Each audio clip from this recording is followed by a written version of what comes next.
شروع کرتی ہوں اللہ کے نام کی مدد مانگتے ہوئے جو سب کو فیض اور فائدے پہنچانے والا، بے حد مسلسل رحم کرنے والا ہے۔ قسم ہے ستارے کی جب وہ جھکا کہ تمہارا ساتھی مراد رسول نہ تو گمراہ ہوا اور نہ وہ بہکا نہ بھٹکا۔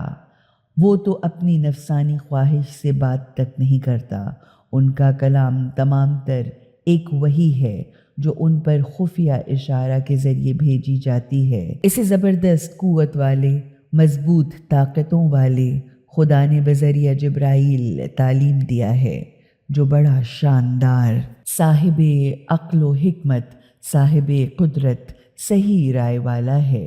مراد یہ ہے کہ رسول معراج کی منزل پر ٹھہرے جبکہ وہ آسمان کے بلند ترین نقطے پر تھے، پھر وہ رسول قریب ہوئے، پھر اور زیادہ قریب ہوئے، یہاں تک کہ 2 کمانوں کے برابر قریب ہو گئے یا اس سے بھی کمتر کے فاصلے پر آ گئے۔ پھر اللہ نے اپنے بندے کو وحی کے ذریعے خفیہ پیغام دیا جو اسے وحی کرنا تھا، یا تب اس نے اپنے بندے کو وحی پہنچائی جو وحی اسے پہنچانی تھی۔ ان رسول کے دل نے کوئی دھوکہ نہ کھایا اس میں جسے انہوں نے دیکھا، تو کیا تم ان سے بحث یا جھگڑا کرو گے اس میں جسے انہوں نے خود دیکھا ہے؟ پھر انہوں نے، مراد رسول اکرم صلی اللہ علیہ وآلہ وسلم نے جبرائیل علیہ السلام کو دیکھا دوسری دفعہ کے اترنے میں سدرۃ المنتہا کے پاس، یعنی اس بیری کے درخت کے پاس جو کائنات کے انتہائی سرے پر واقع ہے، جس کے پاس جنت الماوا یعنی بہشت بری ہے، یعنی وہ جنت جو مومنین کے ہمیشہ رہنے کی جگہ ہے، یا مراد وہ جنت جس میں شہداء کی ارواح رکھی جاتی ہیں۔ اس وقت اس سدرہ یعنی بیری کے درخت کو لپٹ رہا تھا وہ نور جو وہاں چھا رہا تھا، مگر نہ تو ان کی یعنی رسول اللہ کی نظر چونکی، نہ چندھیائی اور نہ حد سے آگے بڑھی، یعنی رسول صلی اللہ علیہ وآلہ وسلم نے حد سے آگے بڑھ کر خدا کی عین ذات کو دیکھنے کی کوشش نہ کی۔ حقیقتاً انہوں نے اپنے پالنے والے مالک کی قدرت کی نشانیوں میں سے بڑی بڑی نشانیاں دیکھیں، مراد جنت، جہنم، مقافات عمل، انبیاء کرام کی ارواح، عرش، نور خدا کا پرتو یعنی جبرائیل کو ان کی اصل شکل میں دیکھا۔ کیا تم نے لات اور عزیٰ نامی بتوں پر غور کیا ہے، اور آخر والی تیسری دیوی منات پر بھی غور کیا ہے؟ کیا بیٹے تمہارے لیے ہیں اور بیٹیاں خدا کے لیے؟ یہ تو بڑی بے انصافی کی بے ڈھنگی تقسیم ہے۔ یہ سب کچھ نہیں ہے مگر بس چند نام ہی نام ہیں جو تم نے اور تمہارے باپ دادا نے گھڑ لیے ہیں۔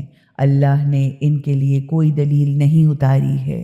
یہ لوگ صرف اپنے وہم و گمان اور جو ان کے دلوں میں تمنا ہے اس کے پیچھے چل رہے ہیں، حالانکہ حقیقت یہ ہے کہ ان کے پالنے والے مالک کی طرف سے ان کے پاس ہدایت اور صحیح رہنمائی آ چکی ہے۔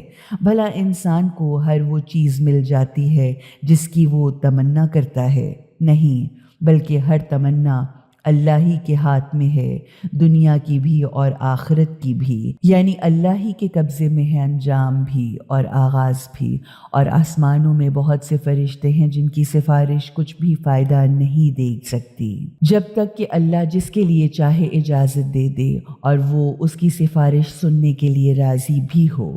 حقیقت یہ ہے کہ جو لوگ آخرت کی زندگی کو دل سے نہیں مانتے وہ فرشتوں کے نام لڑکیوں یا دیویوں کے سے رکھ لیتے ہیں، حالانکہ انہیں اس کا کوئی علم حاصل نہیں۔ وہ صرف وہم و گمان یعنی بلا وجہ کے اوٹ پٹانگ خیالات کے پیچھے پیچھے چل رہے ہیں، اور ایسے وہم و گمان یا بلا وجہ کا اوٹ پٹانگ خیال حقیقت تک پہنچنے کی ضرورت کو کچھ بھی پورا نہیں کر سکتا۔ تو اس شخص کو اس کے حال پر چھوڑ دیجئے، اس سے منہ پھیر لیجئے جو ہماری یاد سے منہ پھیر لیتا ہے اور دنیا کی زندگی کے سوا اس کا کچھ مقصد نہیں ہوتا۔ بس یہی دنیا اس کے علم کی پہنچ کی آخری حد ہوتی ہے۔ آپ صلی اللہ علیہ وآلہ وسلم کا پالنے والا مالک اس کو خوب جانتا ہے جو اس کے راستے سے بھٹکا ہوا ہے، اور جو اس کو بھی خوب جانتا ہے جو سیدھے راستے پر ہے۔ زمین اور آسمانوں کی ہر چیز کا مالک اللہ ہے، تاکہ وہ برائی کرنے والوں کو ان کے عمل کی سزا دے اور جو اچھے اچھے کام کریں ان کی اچھی جزا سے نوازے۔ رہے وہ لوگ جو بڑے بڑے گناہوں اور کھلی ہوئی بدماشیوں، بدکاریوں اور فحاشیوں سے بچتے ہیں، سوا اتفاقی معمولی ہلکی ہلکی غلطیوں کے، تو یقیناً تمہارا پالنے والا مالک معاف کرنے میں بہت وسیع ہے۔ یعنی حقیقتاً ان کے لیے تیرے مالک کا دامن مغفرت بہت وسیع ہے۔ وہ تمہیں اس وقت سے خوب جانتا ہے جب اس نے زمین سے تمہیں پیدا کیا تھا اور جب تم ماؤں کے پیٹ میں بچوں کی شکل میں تھے۔ پس تم اپنے نیک اور پاک ہونے کے دعوے نہ کرو، کیونکہ خدا ان کو خوب جانتا ہے جو واقعی برائیوں سے بہت بچنے والے متقی پرہیزگار ہیں۔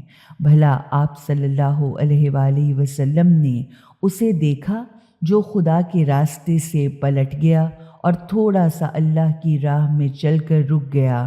کیا اس کے پاس غیب کا علم ہے کہ وہ حقیقت کو دیکھ رہا ہے؟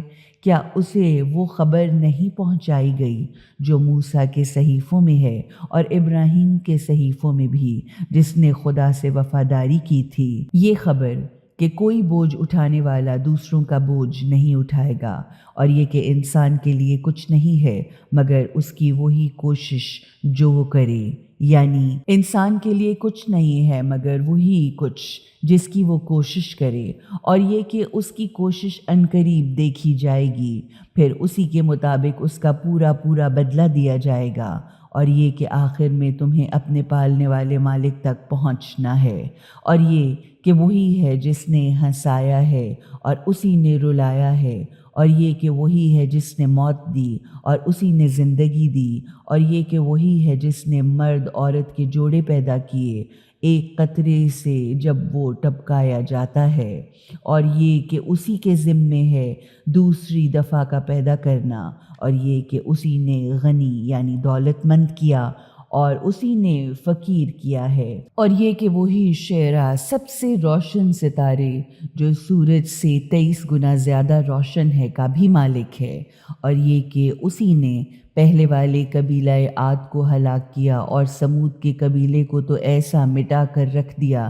کہ ان میں سے کسی کو بھی باقی نہ چھوڑا، اور ان سے پہلے نوح کی قوم کو تباہ کیا، کیونکہ وہ حقیقتاً بڑے سخت ظالم اور بڑے سرکش تھے۔ اور قوم لوط کی اوندھی گرنے والی بستیوں کو اوپر سے نیچے دے مارا، تو ان پر چھائی وہ آفت جو تم جانتے ہو کہ کیا چھایا۔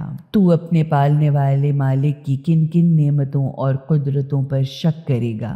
یہ بھی ایک ڈرانے والا رسول ہے پہلے آئے ہوئے ڈرانے والوں میں سے، یعنی یہ قرآن ایک تنبیہ وارننگ ہے پہلے آئی ہوئی تنبیہوں میں سے۔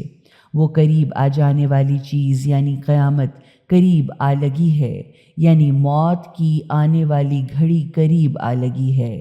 اللہ کے سوا کوئی اس کو ہٹانے والا نہیں، اللہ کے سوا پردہ کھولنے والا اور کوئی نہیں۔